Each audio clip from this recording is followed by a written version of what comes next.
নেত্রী আছে। আমরা জিজ্ঞেস করতাম কোন সে নেত্রী, ছাত্ররা বলতো খালেদা জিয়া, খালেদা জিয়া।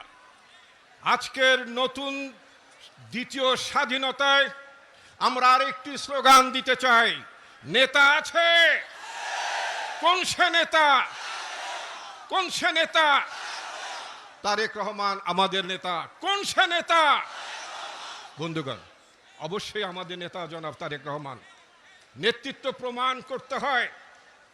বাংলাদেশে যখন রব উঠেছিল, কথা উঠেছিল, বিএনপি বারবার নির্বাচন বর্জন করার মধ্য দিয়ে কি অর্জন করছে, বিএনপি নাকি হারিয়ে যাবে।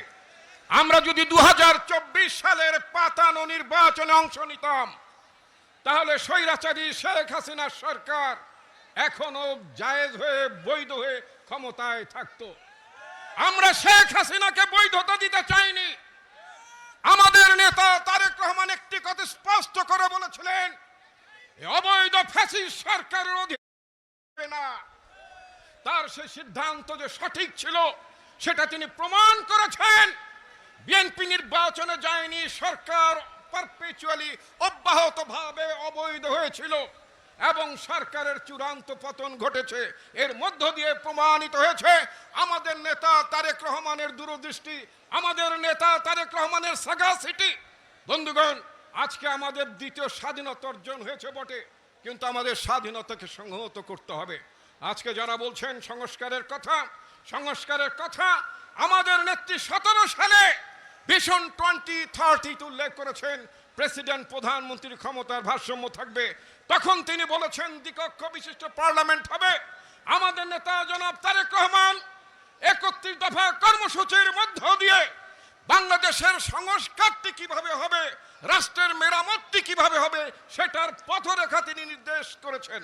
বন্ধুগণ, আজকে আমাদের ছেলেমেয়েরা, আমি ছেলেমেয়েরা বলবো কারণ যারা সংগ্রাম করেছে, আন্দোলন করেছে, তারা আমাদের সন্তান তুল্য, আমাদের কন্যা তুল্য, ছেলে তুল্য।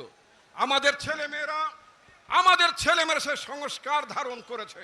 আমাদের ছেলেমেয়েরা সে সংস্কারের কথা বলছে, যে সংস্কারের পথ নির্দেশ দিয়েছেন আমাদের নেতা তারেক রহমান। সে সংস্কারকে আমাদের ছেলেমেয়েরা ধারণ করেছে বলে আমি তাদেরকে অভিনন্দন জানাই। বন্ধুগণ, আমাদের নেতা বক্তব্য রাখবেন, আমি আর বক্তব্য দীর্ঘায়িত করছেন, আমরা তার বক্তব্য শুনবো।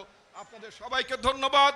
গণতন্ত্রের দিবসে আমাদের গণতন্ত্রকে সংহত করার জন্য আমাদের নেতা তারেক রহমানের হাতকে আপনাদের কাছে আহ্বান জানাবো শক্তিশালী করার জন্য।